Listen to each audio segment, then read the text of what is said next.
Subversion is the term, if you look in a dictionary or criminal code to that matter, usually is explained as a part of activity to destroy things like religion, government, system, political, economical system of a country.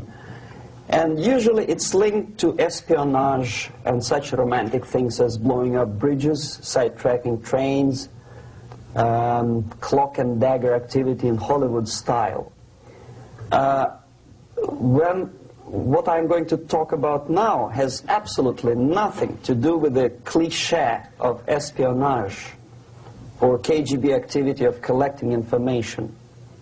So the greatest mistake or misconception, I think, is that whenever we are talking about KGB, for some strange reason, starting from Hollywood movie makers to professors of political science and quote-unquote experts on Soviet affairs, or Kremlinologists as they call themselves, they think that the most desirable thing for Andropov and the whole KGB is to steal blueprints of some supersonic jet, bring it back to Soviet Union and sell it to the Soviet military-industrial complex. It's only partly true. If we take the whole time, money, and manpower that the Soviet Union and KGB in particular spends outside of USSR border, we will discover, of course there are no official statistics unlike with CIA or FBI, that the espionage as such occupies only 10 to 15% of money, time, and manpower. 15% of the activity of KGB. The rest, 85%, is always subversion. And unlike a dictionary of English, Oxford Dictionary, subversion in Soviet terminology means always a destructive, aggressive activity aimed to destroy the country, nation, or geographical area of your enemy. So there's no romantics in there, absolutely. No blowing up bridges, no microfilms in Coca-Cola cans, nothing of that sort. No James Bond nonsense. It's most of this activity is overt, legitimate, and easily observable if you give yourself time and trouble to observe it. But according to the law and law enforcement systems of the Western civilization, it's not a crime. Exactly because of misconception, manipulation of terms. We think that subverter is a person who is going to blow up our beautiful bridges. No. Subverter is a student who comes for exchange, a diplomat, an actor, an artist, a journalist like myself was 10 years ago. Now, subversion is an activity which is a two-way traffic. You cannot subvert an enemy which doesn't want to be subverted. If you know history of Japan, for example, before 20th century, Japan was a closed society. The moment a foreign boat comes to the shores of Japan, the Imperial Japanese Army politely tells them to get lost. And if American salesman comes to the shore of Japan, let's say 60 or 70 years from now back, and says, oh, I have a very beautiful vacuum cleaner for you, with the good financing, he says, please leave us, we don't need your vacuum cleaner. If they don't leave, they shoot them to preserve their culture, ideology, traditions, values intact. You were not able to subvert Japan. You cannot subvert Soviet Union because the borders are closed. The media is censored by the government. The population is controlled by the KGB and internal police. With all the beautiful glossy pictures of Time magazine and Magazine America, which is published by the American embassy in Moscow, you cannot subvert Soviet citizens because the magazine never reaches Soviet citizens. It's collected from the newsstands and thrown to garbage can. Subversion can be only successful when the initiator, the actor, the agent of subversion has a responsive target. It's a two-way traffic. United States is a receptive target of subversion. There is no response similar to that one from United States to the Soviet Union. It stops halfway somewhere. It never reaches here. The theory of subversion goes all the way back 2,500 years ago. The first human being who formulated the tactics of subversion was a Chinese philosopher by the name of Sun Tzu.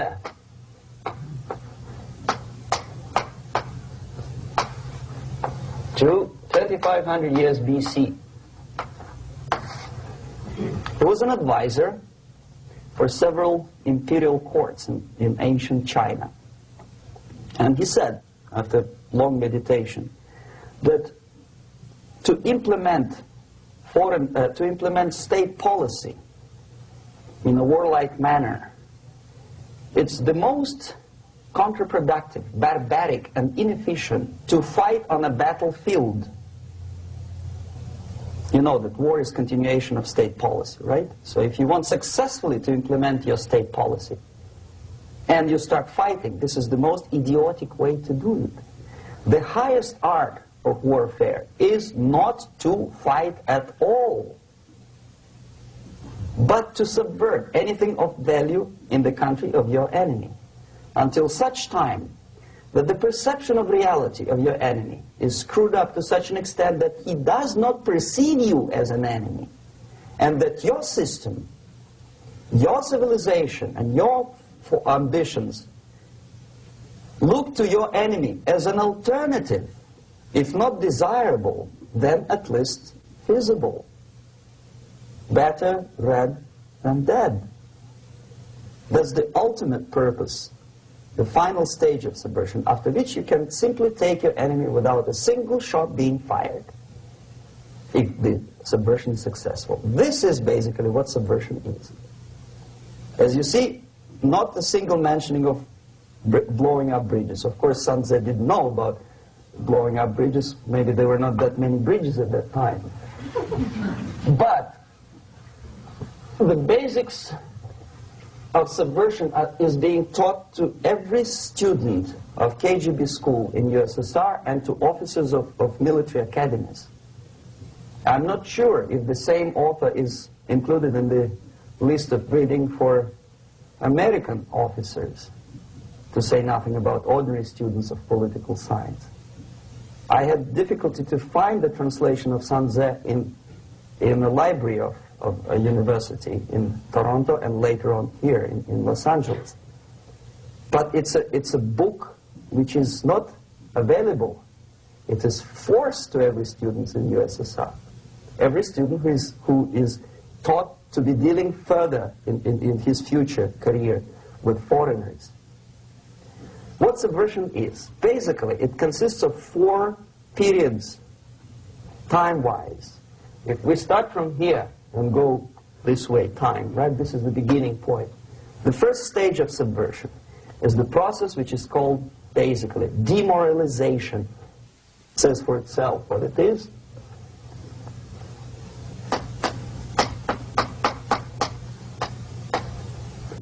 It takes from,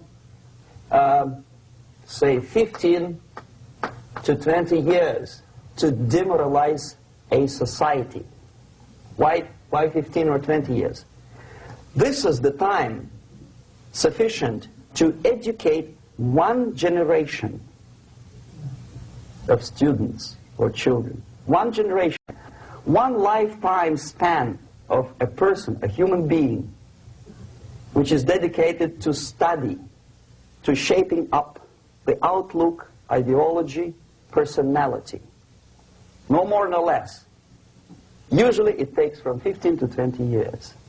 What it includes? It includes influencing, or by various methods, infiltration, propaganda methods, direct contacts, doesn't really matter. I will describe them later.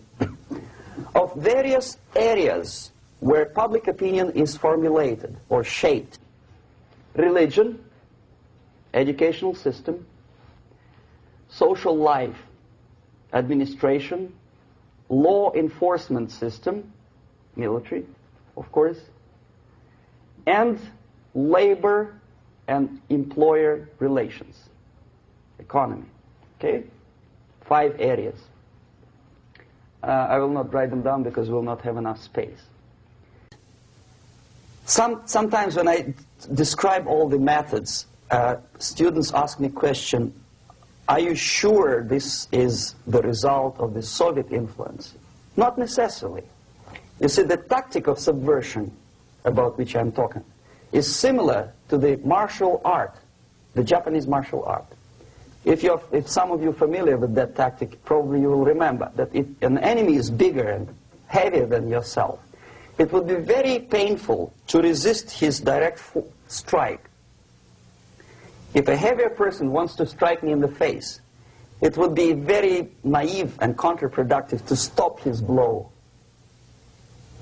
The Chinese and Japanese judo art tells us what to do. First to avoid the strike, then to grab the fist and continue his movement in the direction where it was before, right? Until the enemy crashes in the wall. You see? So, what happens here? The target country obviously does something wrong. If it's a free democratic society, there are many different movements within the society.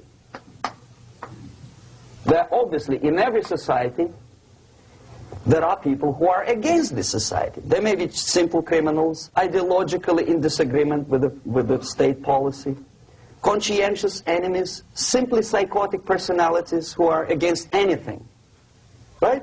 And finally, there are a small group of agents of a foreign nation, bought, subverted, recruited, right?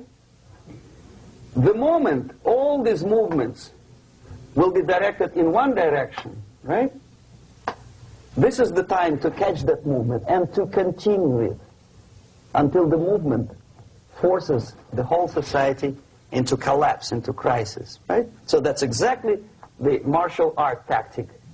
We don't stop an enemy. We let him go. We help him to go in the direction we want them to go. Okay? So, on the stage of demoralization, obviously there are tendencies in each society, in each country, which are going to opposite direction from the basic moral values and principles. To take advantage of these movements, to capitalize on them, is the main purpose of the originator of subversion. So we have religion, we have education, we have social life, we have power structure, we have labor relations, unions, and finally we have law and order. 1, 2, 3, 4, 5, 6. Okay? These are the areas of application of subversion. What it means exactly? In case of religion, destroy it, ridicule it, replace it with various sects, cults, which bring people's attention, faith, whether it is naive, primitive, doesn't really matter. As long as the basically accepted religious dogma is being slowly eroded and taken away from the supreme purpose of religion, to keep people in touch with the supreme being, that serves the purpose. Therefore, replace it, accepted, respected religious organizations with fake organizations. Distract people's attention from the real faith and attract them to various different faiths. Education. Distract them from learning something which is constructive, pragmatic, efficient. Instead of mathematics, physics, foreign languages, chemistry, teach them history of urban warfare, natural food, home economy, your sexuality, anything, as long as it takes you away, okay, Social life. Replace traditionally established institutions and organizations with fake organizations. Take away the initiative from people. Take away the responsibility from naturally established links between individuals, group of individuals, and society at large, and replace them with artificially, bureaucratically controlled bodies. Instead of social life and friendship between neighbors, establish social workers institutions. People who are on payroll of whom? Society? No. Bureaucracy. The main concern of social workers is not your family, not you, not social relations between groups of people. The main concern is to get the paycheck from the government. What will be the result of their social work doesn't really matter. They can develop all kind of concepts to show to the government and to the people that they're useful. Okay, away from the natural links, power structure. Okay, the natural bodies of administration, which are traditionally either elected by people at large or appointed by elected leaders of society, are being actively substituted by artificial bodies. The bodies of people, groups of people, whom nobody elected. Never. As a matter of fact, most of the people don't like them at all, and yet they exist. One of such group is media. Who elected them? How come they have so much power? Almost monopolistic power on your mind. They can rape your mind. But who elected them? How come they have a nerve to decide what is good and what is bad for the elected by you, president, and his administration? Who the hell are they? Spiro Agnew, who was hated by the liberal left, called them a bunch of enfeebled snobs. And that's exactly what they are. They think they know. They don't. The level of mediocrity. In a big establishment like New York Times, Los Angeles Times, major television network, you don't have to be excellent journalist. You have to be exactly a mediocre journalist. That's easier to survive. There's no competition anymore. You have your good, nice income, $100,000 a year. That's it. Whether you're better or worse doesn't really matter anymore. As soon as you're smiling to the camera and do your job. That's it. No more competition.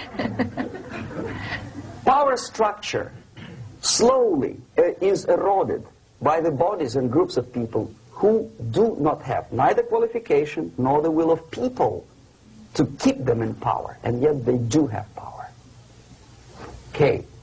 Together with that, there is another process. Law enforcement, law and order organization and structure is being eroded. For the last 20, 25 years, if you see old movies and new movies, you can see that in new movies, a policeman, an officer of the United States Army looks dumb, angry, psychotic, paranoid. A criminal looks nice, kind of, well, he smokes hash and shoots the whatever drug, but basically he's a nice human being. He's creative. And he's unproductive only because society oppresses him. Whereby a general of Pentagon is always, by definition, a war maniac. A policeman is a pig, rude policeman. He abuses his power. You know? A generalization like that. The hatred, the mistrust to the people who are supposed to protect you and enforce law and order. Moral relativity. The Angelo Buono process lasted 2 years in Los Angeles. Relativity. The Angelo Buono process lasted 2 years in Los Angeles. And yet there are still some lawyers who say, look, he's a nice character, as a matter of fact. There was some witness who said, also a criminal, who said, well, he's a nice guy. I asked him one day to burn a house of my enemy, and he wouldn't do it. He's a nice fella. Erosion. A slow substitution of basic moral principles, whereby a criminal is not a criminal, actually. He's a defendant. Even if his guilt is proven, There is still a doubt to kill or not to kill, to be or not to be. Thou shalt not kill, yes. But this line may not necessarily be applicable to a murderer. Thou shalt not murder. That should be the presumption, not that thou shalt not kill. Okay, labor relations. At this stage, within 15 to 20 years, we destroy the traditionally established links of bargaining between employer and employee. The classical Marxist-Leninist theory of natural exchange of goods. Person A has 5 sacks of grain and person B has 5 pairs of shoes. And the natural exchange without money is when they bargain between each other. And only with the introduction of the third force, C, an entirely third foreign stranger who says, no, don't give him 5 sacks of grain, give it to me, and you give me your 5 pairs of shoes, and I will distribute it accordingly, so that the economy will go. This is the death of natural exchange, death of natural bargaining. Well, trade unions were established 100 years ago. The objective was to improve working conditions and to protect the rights of workers from those employers who were abusing their right because they had more money. Objectively, at that time, initially, the trade union movement did work. What we see now is that the bargaining process is no longer resulting in the compromise, which is leading objectively to betterment of working conditions and increase of salary. What we see is that after each prolonged strike, the workers lose. Even if they have 10% increase of their salaries, they cannot catch up due to inflation and due to missed time. More than that, millions of people suffer from that strike because economy now is interdependent. It's intertwined like one body. If previously steel workers, say 100 years ago, could strike and nobody would suffer, now it's impossible anymore. If a garbage collector strikes today, the rest of the multi-million city is stinking. I mean, there's no more service. In Quebec, for example, we had the electricians who were on strike in the middle of winter. You can freeze your bottom, and they still were on strike. Did they catch up with the salary? No, they lost. Who benefited? The leaders of trade unions. What is the motivation for strike? Improving of a workers' condition? No, obviously it's not. Then what is it? Ideology. To prove to these capitalists. And the obedient horde of workers, like sheep, follow these people. And they cannot disobey. Why? Because if they do, you know what happens to them. Pickets, murders, shooting truck drivers by picketers. In Montreal, for example, I saw with my own eyes when I was correspondent of CBC, International, Canadian Broadcasting Corporation, when the workers of aircraft factory destroyed computers and the equipment in the factory. And the administration employed strike breakers. Their cars were turned upside down and burned. Their houses were burned. Their kids were intimidated. And some victims were there. Of that you can be sure. Why? To improve conditions of workers? No. Ideology. Okay, so this is what happens basically. It may or may not happen without the help of the Soviet Union. But the natural tendencies are being greatly taken advantage of and capitalized by the Soviet propaganda systems. How? Whenever trade union strikes, we have influx of propaganda, mass media, ideological dissemination. The workers' right, and we repeat it like parrots. Yes, workers' right. Whose rights? Workers? No. The only freedom of worker to sell his labor according to his own desire and will is taken away from him. By whom? By trade union boss. Unlimited power is given. Responsibility. I want to sell my labor not for $2.50 an hour, but for $2. I don't have right. My freedom is denied to me. I know that if I sell my work for $2 an hour, not for $3 an hour, I will compete better with the other guy who is lazy and more greedy. I don't need $3. I need only $2. No, I was made to believe by media, by business, by advertising agencies that I need more and more and more. Have you ever heard any advertising on TV to consume less? No. No way. Whether you need a six-cylinder car or not, you have to buy it. And hurry up. When I was driving here, on the local radio station, an excited announcer said, "You hurry up, rush and save, save, save. There is a pantyhose sale." Save by buying more. See? Of course. It would be too naive to expect that KGB makes that advertising agency to do such a crazy commercial. No, of course not. But what we did when I was working for Novosti Press, we would snow plow editorial offices, student organizations, religious groups with literature of class struggle, if not directly Marxism-Leninism propaganda, then a propaganda of legitimate aspirations of working class, betterment of life, equality. Equality, mind you. President Kennedy once said, we will make America to believe that people are born equal. Are people born equal? Is there any mentioning in the Bible or any other holy scripture in any religion, if you don't believe me, go to the library and check it. There is not a single word about equality. Just the opposite. By your deeds, God will judge you. What you do is important. The merit of your personality. You cannot legislate equality. If you want to be equal, you have to be equal. You have to deserve it. And yet we build our society on the principle of equality. We say people are equal. We know it is false. It's a lie. Some people are tall and stupid. Others are short, bold, and clever.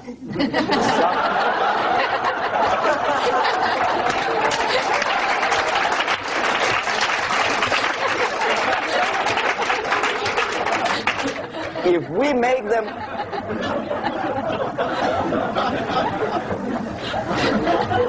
make them equal by force, if we put the principle of equality in the basis of our socio-political structure, it's the same thing as building a house on sand. Sooner or later it will collapse, and that's exactly what happens.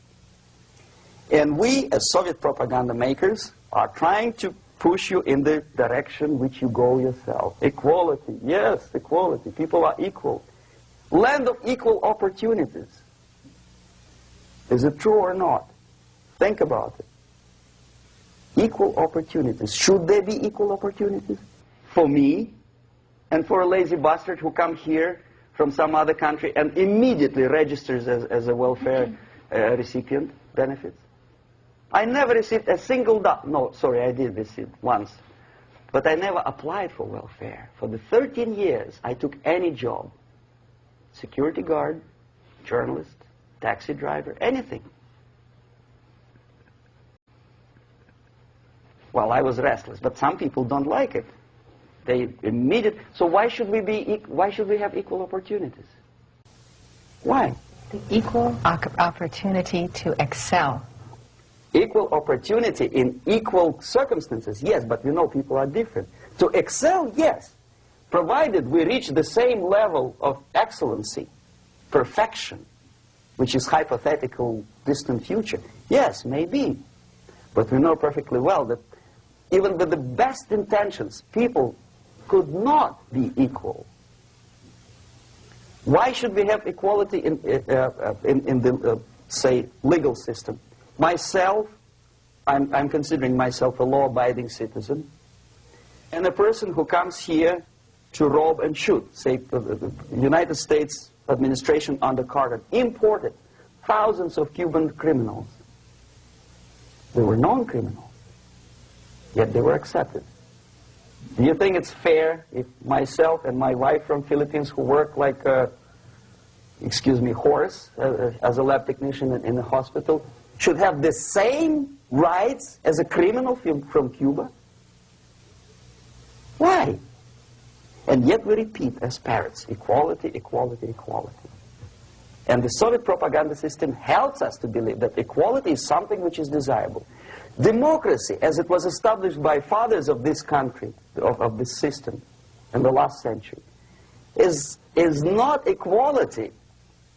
It's the system where different people, unequal people, have a chance to survive and help each other in constant competition, in constant perfection, not in equality, which is superimposed from a godfather or a nice person in Washington, D.C.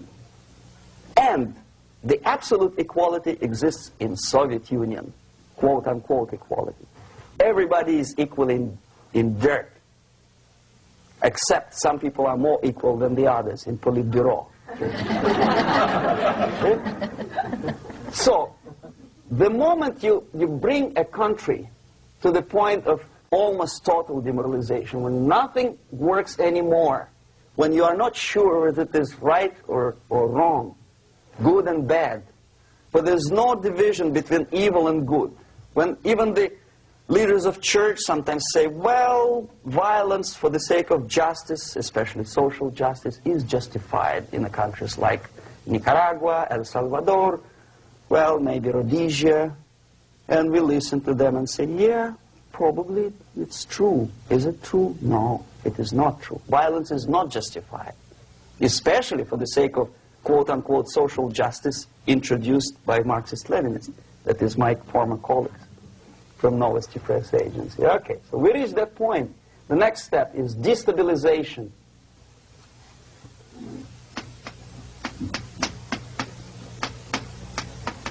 Again, this word says for itself what it is. To destabilize all the relations, all the accepted institutions and organizations in a country of your enemy.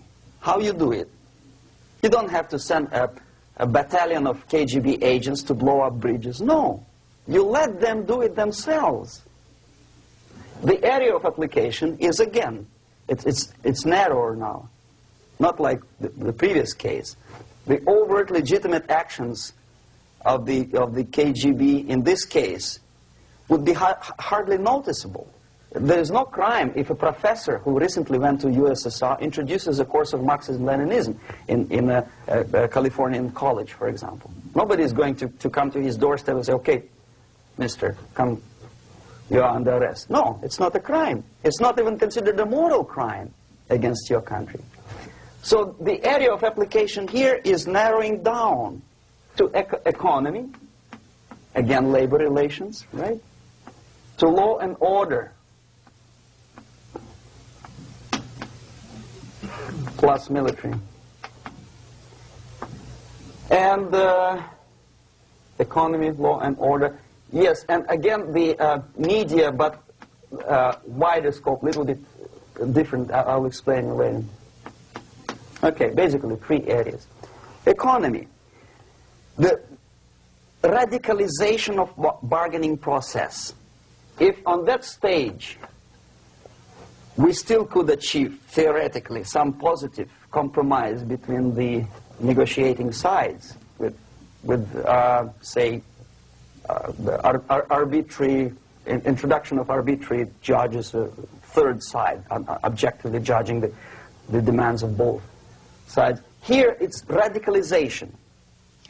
On the stage of destabilization, we cannot come to compromise even within a family. The husband and wife couldn't figure out which is better. Husband wants his kids to eat at the table, and wife wants a child to roam around the room and drop food all over the floor. They cannot come to compromise unless they start a fight. It's impossible to reach a compromise, constructive compromise, between neighbors. Some people say, I don't like you to watering your lawn at that time because exactly at that time I'm walking my dog and he's getting nervous. He cannot pass his bowels, you know. So they cannot compromise. They go to a civil court or something like that. radicalization of human relations. No more compromise. Fight, fight, fight. The normal, traditionally accepted relations are destabilized. The relations between teachers and students in schools and colleges. Fight. The relations between, in economical sphere, between laborers and employers are further radicalized. No more acceptance of the legitimacy of demands of workers. Unlike Japanese, with the theory Z, if you ever heard about it, where the workers are involved in decision-making process, therefore they don't have moral incentive to fight their bosses. In the United States, it's just the opposite. The harder is the fight, the better. The more heroic they look. When the Greyhound network was on strike recently, the correspondents of local TV networks all over the United States were approaching the strikers, and they say, oh yes, we are doing something nice. They looked like heroes and they were proud. There was some family, the husband was a bus driver. Now they decided in a protest against the bosses to camp somewhere in the forest. And they were presented to the audience as a heroic, nice people. You see? The violent clashes between passengers, picketers, and the strikers are presented as something normal.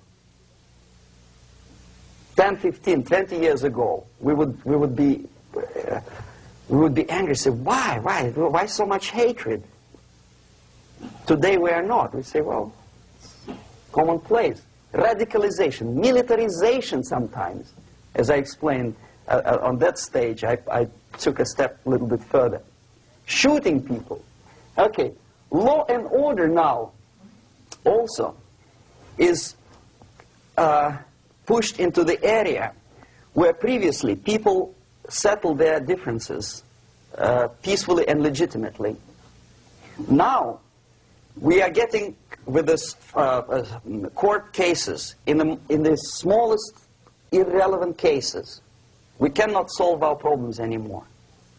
The society at large becomes more and more antagonistic between individuals, between groups of individuals, and the society at large.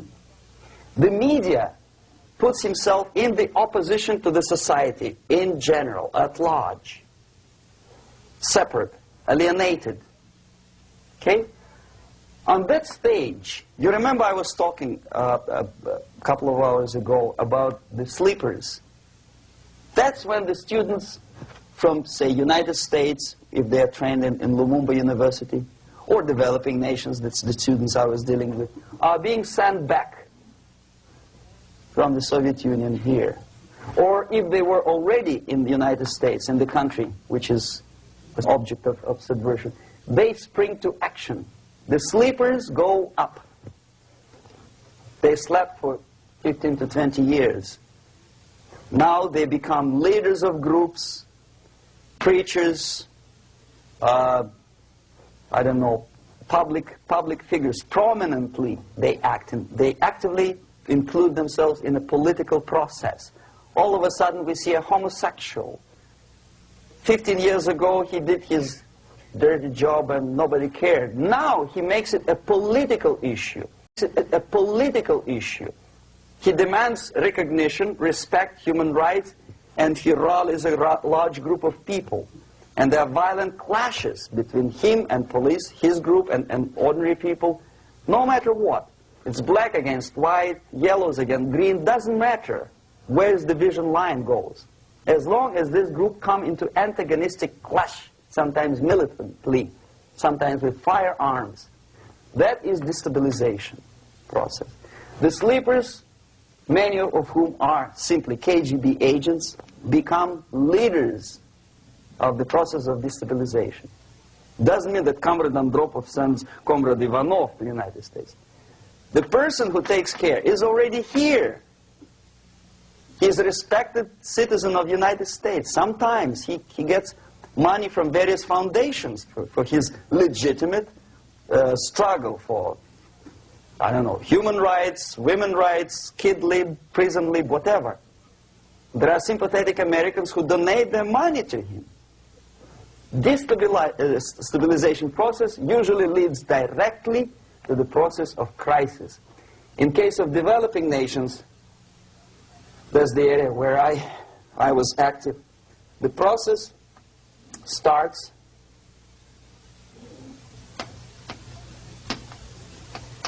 when the legitimate bodies of power, the social structure collapse. It cannot function anymore. So instead, we have artificial body injected into society, such as non-elected committees. You remember I was talking about them here. Social workers who are not elected by people, media who are self-appointed rulers of your opinion, some strange groups which claim that they know how to lead society forward. They don't usually. All they care is how to collect donations and sell their own concocted ideology, mixture of religion and ideology. Here, we have all this artificial body claiming power. If the power is denied to them, they take it by force. In case of Iran, for example, all of a sudden we have revolutionary committees. What kind of revolution? There was no revolution yet, and yet they had the committees. They were taking power of judgment. They had the power of execution, they had the power of legislation, and that they had the power of judicial. All of them combined in one person, who is half-baked intellectual, sometimes graduated from Harvard University or Berkeley. He comes back to his country and he thinks that he knows the answer to all the social, economical problems. Okay?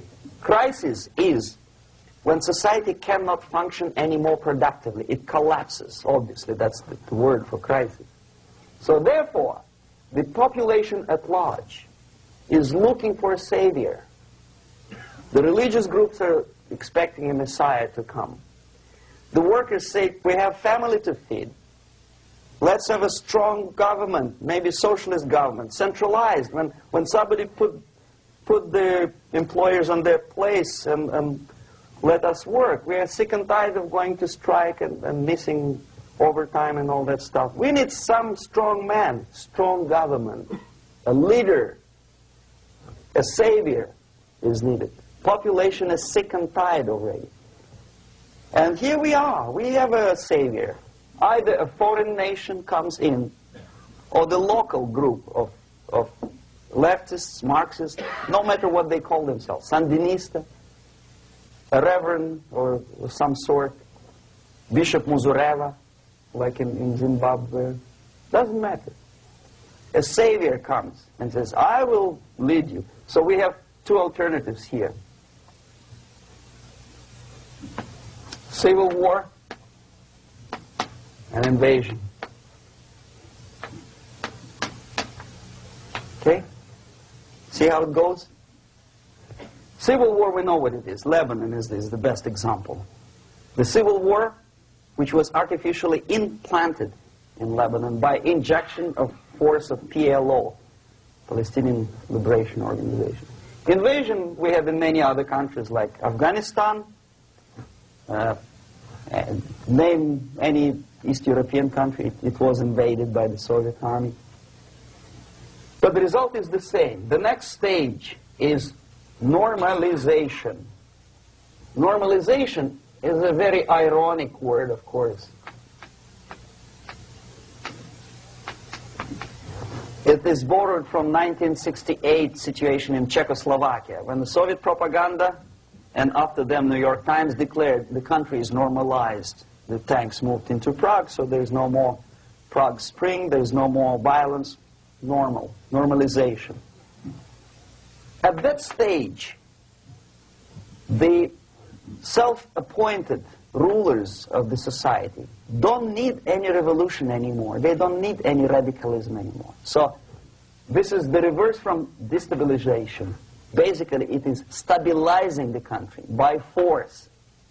So all the sleepers and activists and social workers and liberals and homosexuals and professors and Marxists and Leninists are being eliminated physically sometimes. They've done their job already. Okay? They are not needed anymore. The new rulers need stability to exploit the nation, to exploit the country, to take advantages of the victory. Okay? So no more revolutionaries, please. And that's exactly what happens in a number of countries. You remember Bangladesh? This is the crisis in which I was instrumental. First they had Mujibur Rahman. In 1971, he was the leader of People's Party, Awami League, with mustache like Stalin. He was in Russia many times. In 5 years, he was shot by his former colleagues, Marxists. He fulfilled his function. In Afghanistan, it happened 3 times. First there was Taraki, then there was Amin, now there's Babrak Karmal. They killed each other successively, one after another. The moment he fulfills his duty, the first one demoralized country, the second destabilized, the third one brought it to crisis. Goodbye, comrades. Babrak Karmal comes from Moscow and put into the seat of power. Same thing happened in Grenada recently. Maurice Bishop, Marxist, was killed by Austin, what's his name, General something, who was also a Marxist. Right? So no more revolutions, please. Normalization now. From now on, no more strikes, no more homosexuals, no more women lead, no more kid lead, no more lead, period. Good, solid, democratic, proletarian freedom. That's it. Now, to reverse this process takes enormous effort. When today, United States had to invade Grenada to reverse the process of subversion. Some people say, boy, this is not good, it's not kosher to invade the beautiful country, island of Grenada. Well, why didn't you stop the process here, when Grenada was just approached by leftists? Why not to prevent Maurice Bishop to come in power in the first place? Did Grenadians want him? Very questionable. They didn't know who was Maurice Bishop in the first place. He came to power by coup d'etat himself. Okay? No, we let the situation develop further and further and further until the crisis and normalization very soon. And then the United States decided to invade country, discovering that the country was absolutely a military base for the Soviet Union. Of course it's a drastic measure. Of course it's a pity that Marine Corps had to lose, what, 17 lives. Very bad. Why not to stop the process before it comes to crisis? Oh, no, intellectuals will not let you. It's interference into domestic affairs. They're very careful not to let American administration to interfere in domestic affairs of Latin American countries. They don't mind Soviet Union interfere in these affairs. Okay. So to reverse this process, from here, it takes only and always military force. No other force on earth can reverse this process at this point. At this point, it does not take military invasion of the United States Army. It takes strong action, like in Chile. A CIA covert involvement to prevent the savior from outside to come into power and to stabilize country before it erupts into civil war. Country before it erupts into civil war. Okay? Support the right-wing conservative forces. By money, by crooks or love, doesn't matter. Stabilize the country. Don't let the crisis develop into civil war or invasion. Oh no, your liberals will say it's against the law. The Congress will not appropriate money for covert actions of CIA. Why not? Should we wait till the normalization come and Soviet tanks land in Los Angeles airport? Now, at that point, at the point of destabilization, also the process could be reversed. Again, easily than this. No CIA involvement at this point. You know what it takes here? Restriction of some liberties for small groups which are self-declared enemies of the society. As simple as that. Oh no, the media and liberals will tell you this is against the American Constitution. How can we by force, deny the civil rights to criminals, for example. It's not good. Okay? So we allow them to... Okay, if you allow the criminals to have civil rights, go on and bring the country to the crisis. This is a bloodless way to do. Curb the rights. I mean, not to put them in prison. No, I'm not talking about putting all the gays from San Francisco in the concentration camp. Do not allow them to take political force. Do not elect them to the seats of power, whether it is municipality level, state level, or federal level. It has to be beaten in the heads of American voters that a person like that in the seats of power is an enemy. Do not be afraid of this word. It is an enemy. If he is not an enemy here, he will be here. Later on, he will be shot, of course. But at this point, he is an enemy. Okay? You are doing great service by denying him a right to capitalize on his own crazy ideas and become a powerful man, a man who uses the seat of power. Restriction of certain freedoms and permissiveness at that point would prevent sliding into crisis and probably will return the process of destabilization. To curb unlimited power, monopolistic power of trade unions, here, at that point, would save economy from collapsing. To introduce a law to stop private companies of raping public opinion's mind in the direction of consumerism.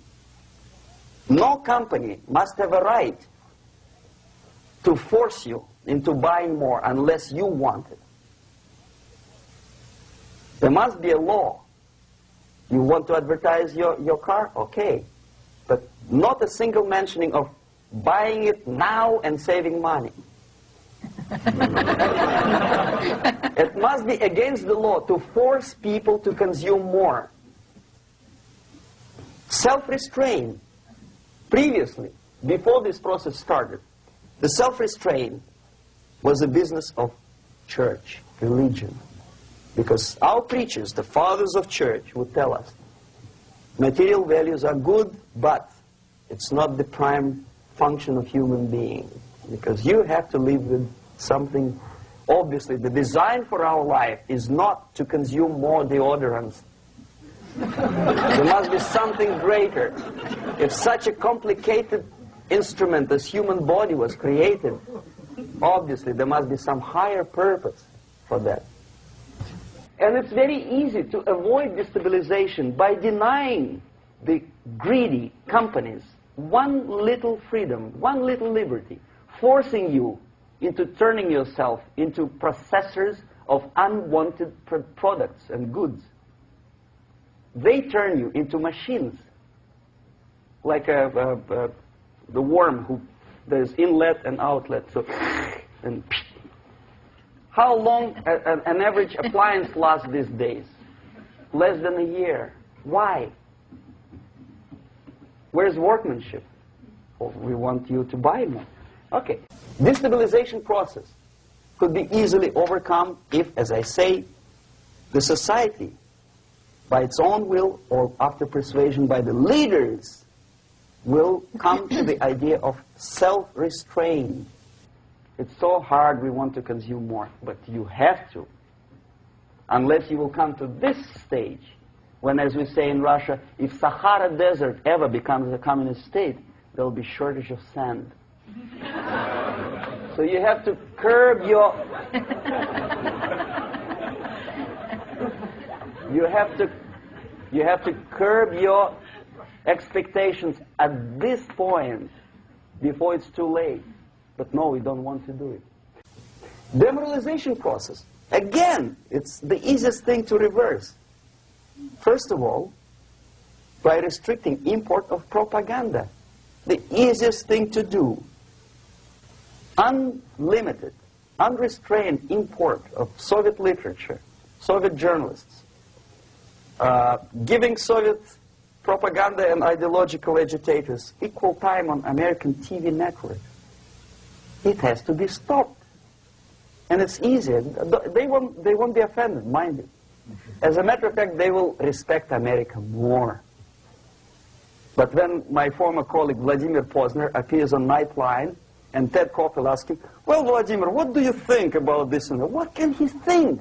He is an instrument of propaganda. He thinks what Comrade Andropov tells him to think.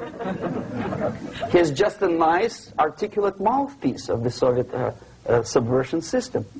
And Ted Koppel makes you believe that my friend Vladimir Posner thinks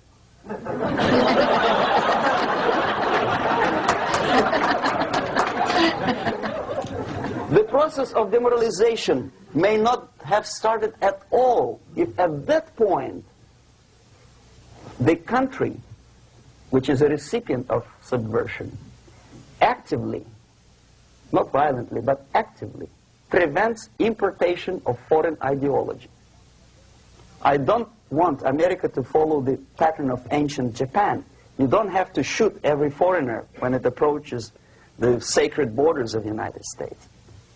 But when he offers you a junk in the disguise of very shiny something, you have to tell him, no, we have our own junk.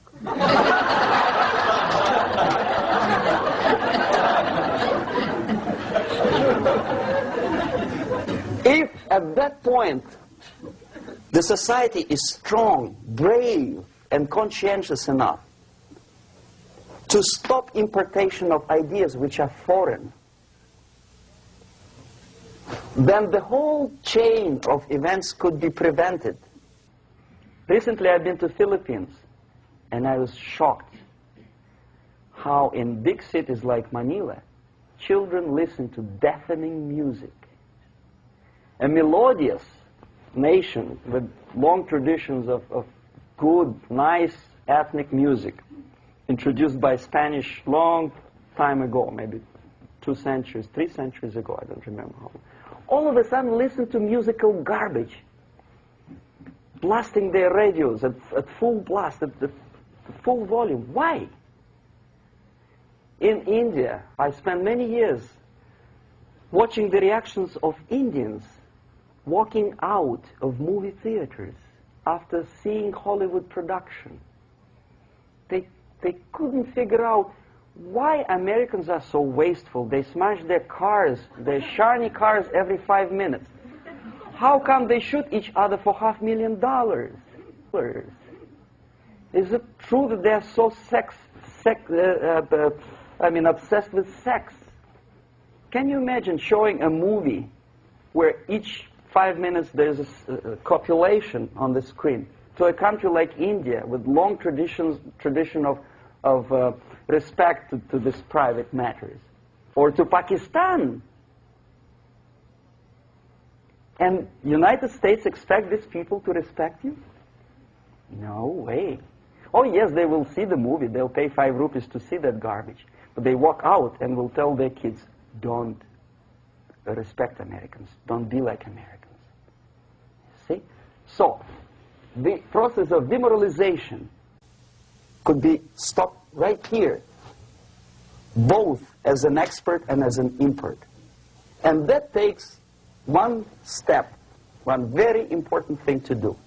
You don't have to expel all the KGB agents from Washington, D.C.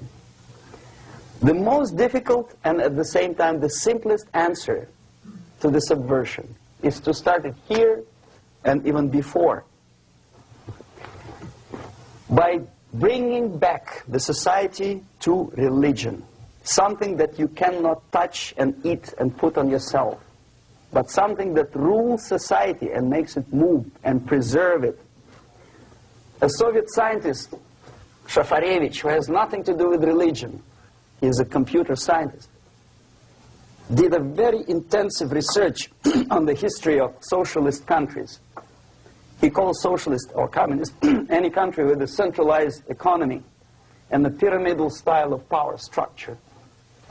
And he discovered, actually he didn't discover it, he just brought to attention of his readers, that civilizations like Mohenjo-Daro in the river Indus area, like Egypt, like Maya, Incas, like Babylonian culture, collapsed and disappeared from the surface of Earth.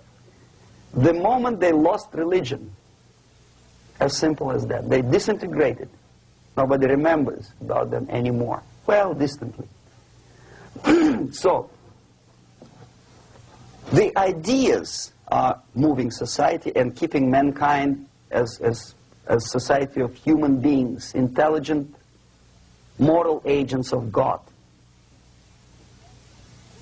The facts, the truth, the exact knowledge may not. All the sophisticated technology and computers will not prevent society from disintegrating and eventually dying out. Have you ever met a person who would sacrifice his life, freedom, for the truth like that?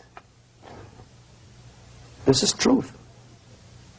I never met a person who said, this is truth and I'm ready to shoot me. To defend the truth. Right? But millions sacrifice their life, freedom, comfort, everything for things like God. Like Jesus Christ. It's an honor. Some martyrs in the Soviet concentration camp died. And they died in peace. Unlike those who shouted, "Long live Stalin," knowing perfectly well that he may not live long. Something which is not material moves society and helps it to survive.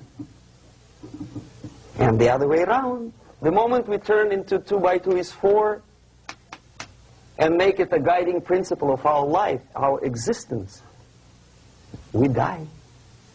Even though this is true, and this we cannot prove.